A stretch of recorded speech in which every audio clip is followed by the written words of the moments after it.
Evening viewers, welcome to this YouTube channel, Kerosi TV. Welcome to this YouTube channel, Kerosi TV, and today we are going to discuss about national budgets in Kenya, and specifically we will look at the budget for arts in Kenya. So basically Kenya has been spending very little money on budgets, and we think that this is the most appropriate time for us to talk about budgets, considering that the national executive, headed by the president, has tabled a national budget at the National Assembly for consideration. So this being the right time, we are going to look at the details and why it's important for us to spend more on arts in Kenya. Because if we look at our records, national statistics, in the year 2019-2020, which is the current financial year, this year, which is ending in end of June 30th, Kenya has a budget of 205 million. That was the approved budget. But with the supplementary budgets, it was cut to 158 million from 205 million, which shows that arts is one of the soft targets for budget cuts.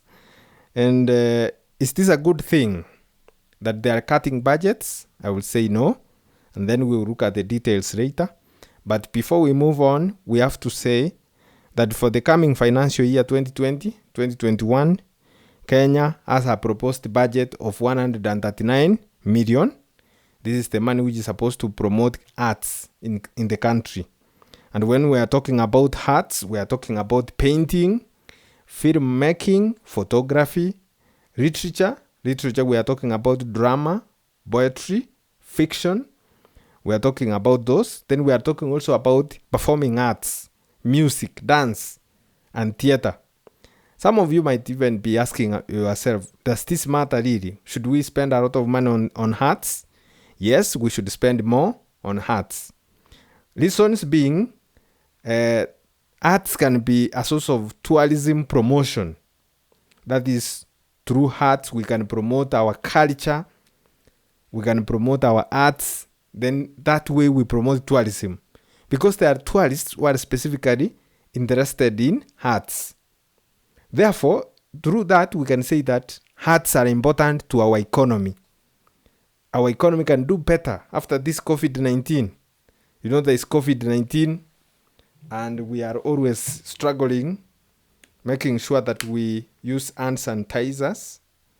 Like this one, this is tropical hand sanitizer, 70% alcohol. This is what we are currently using in our war against COVID-19. So always sanitize your hands or clean them with water and soap. So back to our discussion, arts are very important. They can be used to promote tourism, because there are countries which have harvested a lot of money from tourism just because of arts and culture. If we go, maybe we look at some of the things which are happening around the world and how we can use arts and culture to promote our tourism and enhance our economy. Let me just take you to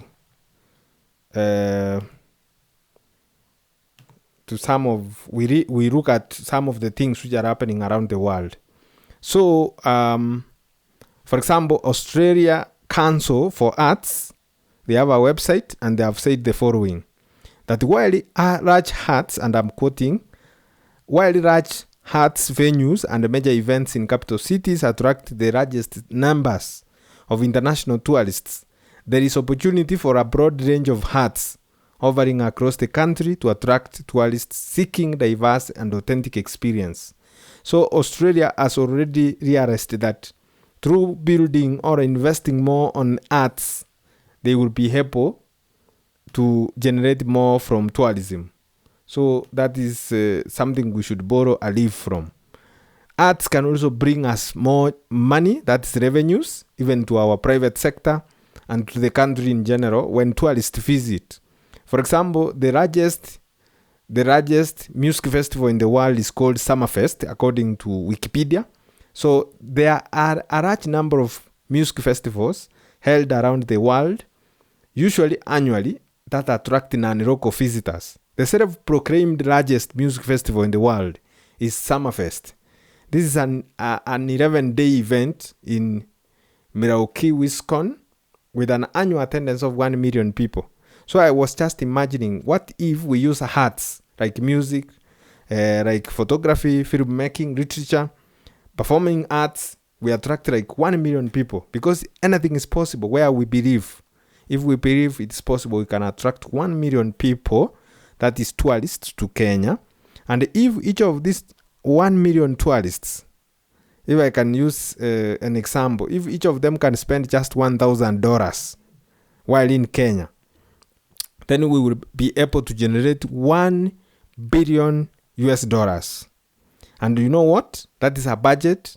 That money can be even used. That's money equivalent to what we are spending on healthcare, or what we are planning to spend on healthcare in Kenya through the national government in 2020-2021, because they are proposing a budget of 114 billion Kenyan shillings, which is equivalent to $1.1 billion. So you see, through arts, we can improve our economy, because once these 1 million people arrive in Kenya for a music festival, of course they have to sleep somewhere, they have to eat food in our restaurants, they have to use local taxis from the airport, they have to even go around the country visiting the national reserves, game reserves. Sometimes they extend, apart from coming for music festival, they extend and do other things. So basically, through arts, we can be able to generate a lot of income. We can be able to even improve our GDP. We can be able to create jobs, because the people, like the taxi operators, the Uber operators, will be picking them from the airport. The people who are serving in the hotels. Now, we are thinking about post-COVID-19. After we are done with this COVID-19, we have to do things better. We have to renew the way we do our things. So basically, you have seen that even music festivals can be a great source of income if we can really support them. But we cannot support these huge events or encourage them if we are only allocating very small amount of money in our budgets. So basically, if we can continue looking at this, there is also the issue of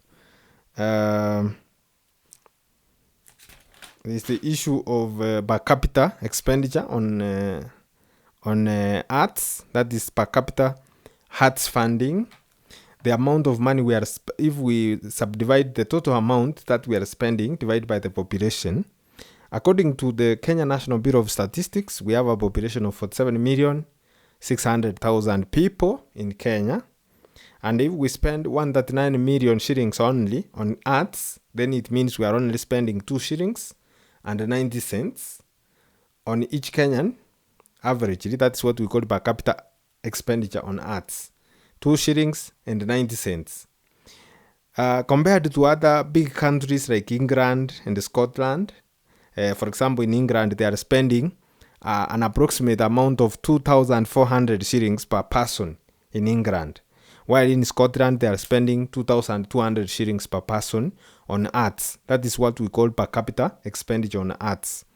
So basically, this means that our funding is too little. We are only spending approximately 3 shillings per person in Kenya on arts if we do that.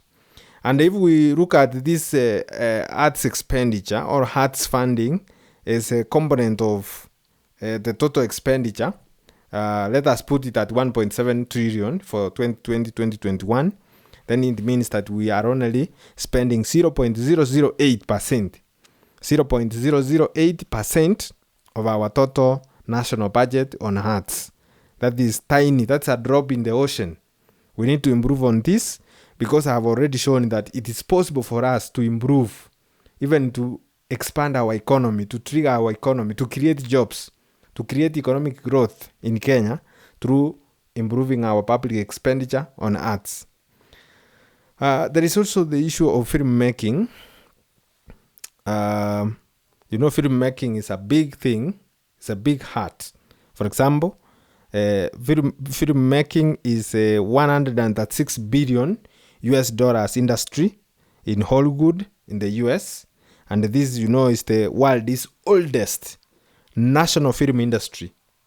But also there is others like Nollywood in Nigeria, where they generate approximately $590 million every year. So basically, film industry is a huge industry. It is underdeveloped in Kenya. We have seen many foreign filmmakers going to other countries like South Africa to shoot their films instead of Kenya, probably because of our policies and practices here, which are not allowing them to come, and also prohibitive costs. We need to reduce cost of film production in the country so that we see more and more people coming over to make their films. They come and make their films. So now, if we look at other benefits of using more public funding on arts, we look at others. Let us look at, for example, what are we talking about here? There was a boxing event which happened in Africa some times ago. That was in Zaire, which is now called Democratic Republic of Congo. It was called Rambo in the Jungle. And this is from Wikipedia. They are saying that this happened in October 30th, 1974 at what we call the 20th of May Stadium. Now it is called Stade Tata Raphael. I think that is French or something like that. So they were saying that this event happened in Congo, or Democratic Republic of Congo, and it was a boxing match between the world heavyweight champion at that time, called George Foreman. He was being challenged by Muhammad Ali, the former heavyweight champion. So there were two champions. There was George Foreman, as you can see from this poster in Wikipedia, versus Muhammad Ali. And they said that it attracted an audience of 60,000 people. And I'm very sure they came from all over the world. And these people paid income or generated some money for Democratic Republic of Congo in 1974. So the final outcome was that Ali won by a knockout, putting Foreman down just before the end of the 8th round. So it was a very serious fight between Muhammad Ali and George Foreman.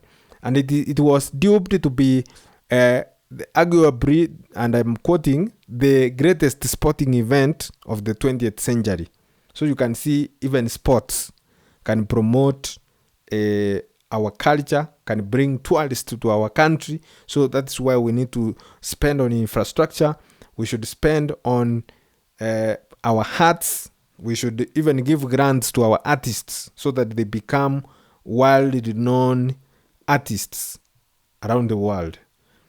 If we move on, we can say that Kenya, due to spending of very little money on our arts, we have seen many artists, for example, actors and actresses dying in extreme poverty. For example, an article on tuko.co.ke, they are highlighting 13 Kenyan celebrities who died in extreme poverty. And, we can change the title of this article. If we spend more on arts in the country, we support more of our artists, this can change. It's possible.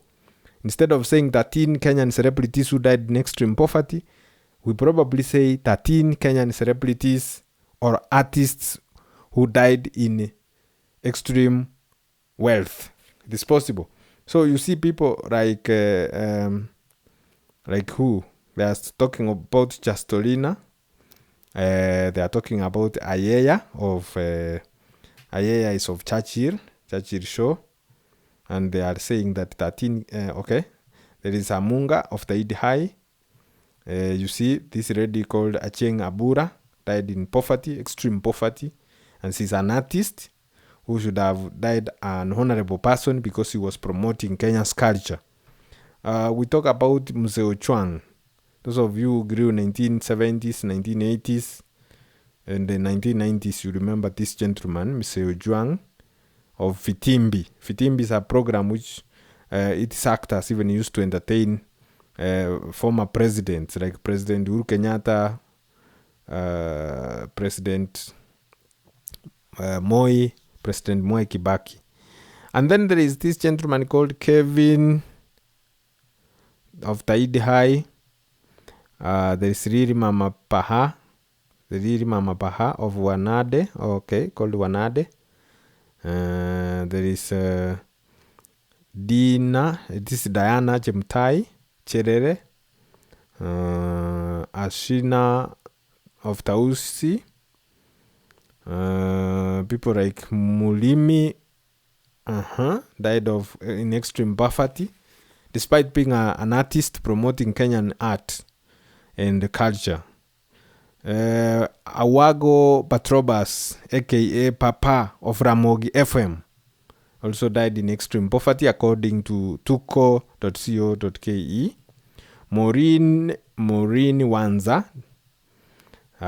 Those are just some of the people who have died in extreme poverty despite dedicating their lives into arts in Kenya. So arts sometimes does not pay well for Kenyan artists, and this can be changed if we put more public funding into infrastructure, into provision of grants for artists to make sure that we promote our Kenyan culture.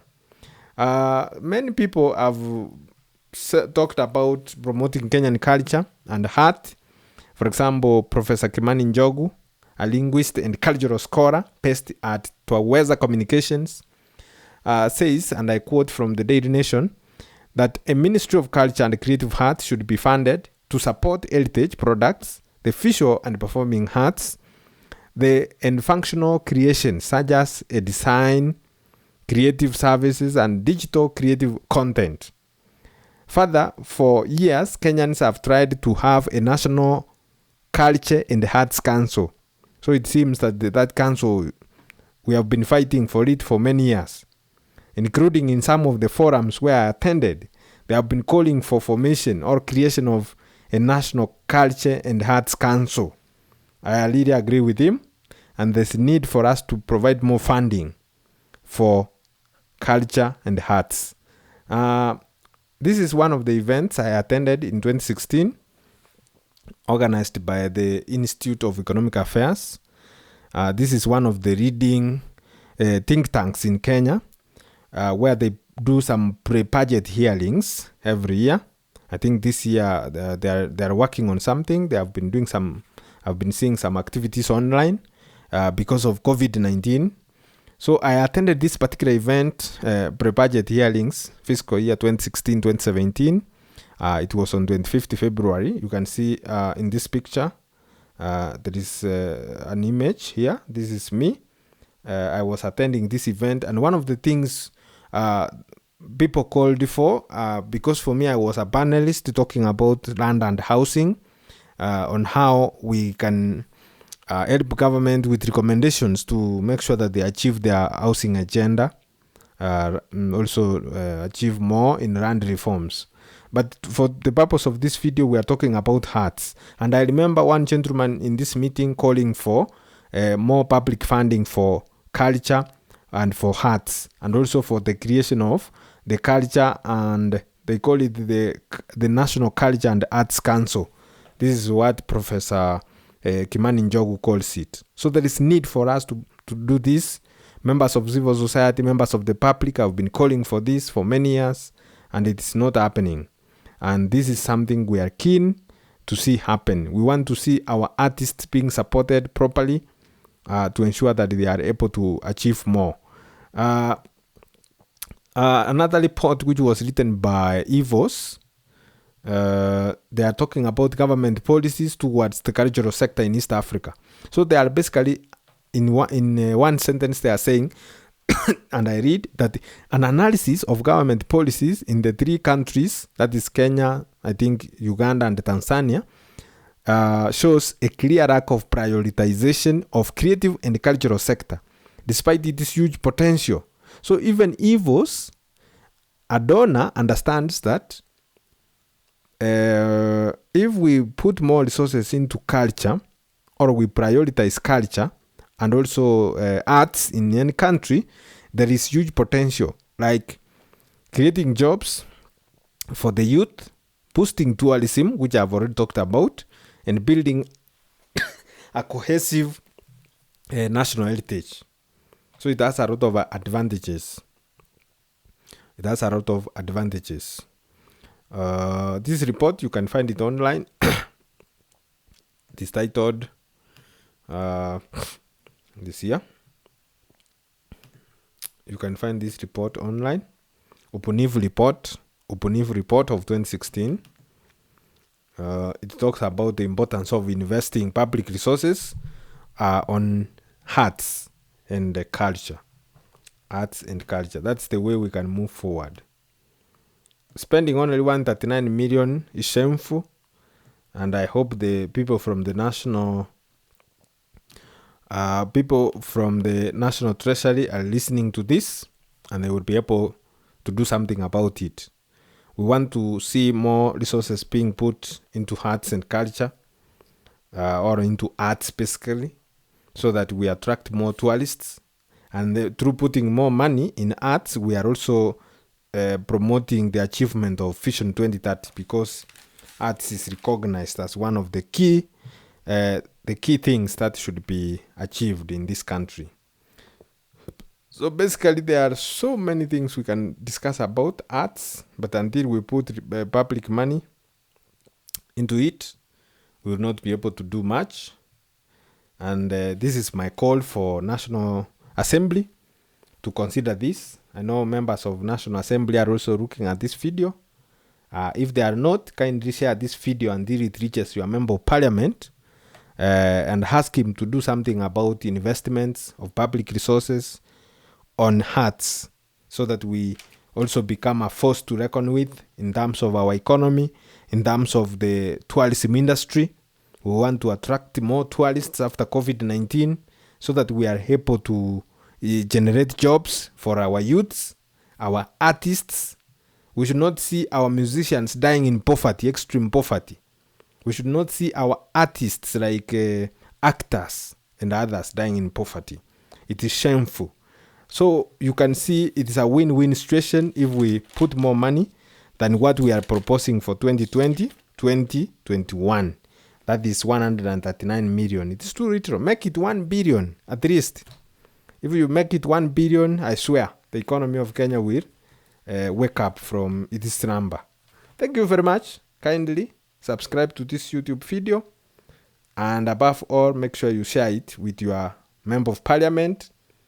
It might reach the right people. If this video gets to the right hands, then we are more likely to win. We are more likely to get more money for our artists in the country. And when I say artists, I'm talking about painters, our filmmakers. We are talking about our photographers, our authors of literature, like drama, poetry, fiction. We are talking about performance arts.